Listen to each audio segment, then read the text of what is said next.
Nigeria (SON) and the Nigeria Customs Service to implement strict measures towards ensuring that only unexpired and high-quality gas cylinders are imported into the country.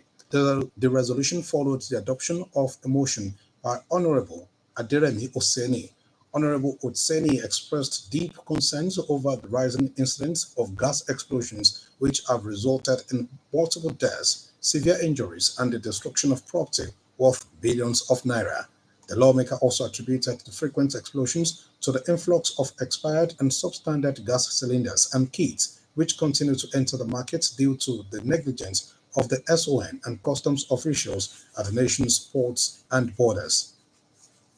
The Trade Union Congress (TUC) is threatening to go on strike if the federal government does not rescind its decision and approval for the 50% increase in telecommunications tariff. The president of the TUC, Comrade Festus Osifo, made this known while speaking with newsmen on Thursday. The TUC commended the proposed tariff hike, saying that it is not only ill-timed, but also a deliberate act of economic oppression against Nigerians. Comrade Osifo, however, advised the federal government to tackle the root cause of the problem, which is said is forex management rather than the symptoms. The National Counter-Terrorism Center (NCTC), under the Office of the National Security Advisor, has said kidnapping and for ransom dropped by 16.3% in 2024 compared to the previous year. The center's national coordinator, Major General Adamu Garba Laka, announced this while giving an update on the multi-agency anti-kidnap fusion cell in Abuja. The agency was established last December to bring together different agencies for intelligence sharing and coordination efforts to combat kidnapping across the country.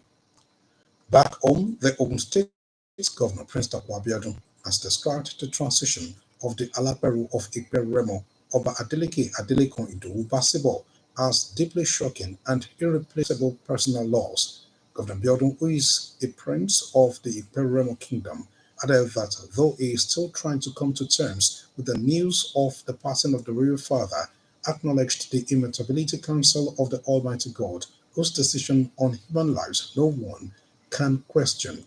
The governor described the late monarch as a royal father, friend, and confidant, adding that he was devastated to learn of the sudden passing of the highly Ogun State and Nigeria as a whole. From other Thursday announced financial sanctions, the first under the new administration of President Donald Trump, that targets an international network accused of shipping Iranian oil to China to fund Tehran's military activities. The Treasury Department, in a statement, informed that the oil was shipped on behalf of Iran's Armed Forces General Staff and sanctioned front company called Sepehel Energy.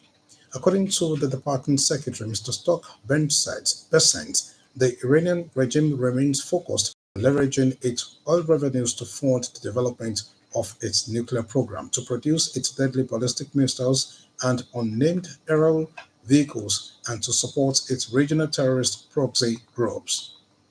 And now to sports.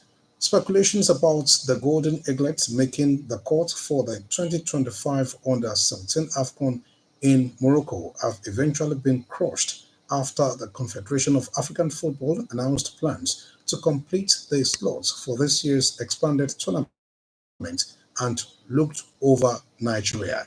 The Under-17 AFCON will take place in Morocco between April 19th, 2025 and will be a qualifier for the 2025 FIFA Under-17 World Cup in Qatar in November, a tournament Nigeria has won 5 times, despite finishing third at last year's B Under-17 Championship in Ghana.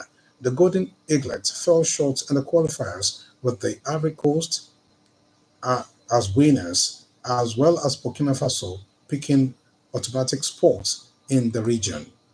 That was the news at 10 on OGBC 9.5 FM, packaged by Temitope Alago Beche. For exclusive programs and the latest news updates, visit our website at ogunradio.ng. Follow us on Facebook at Ogun Radio Abeokuta and on X at OGBC 905 FM. You can also listen to OGBC on the Radio Garden.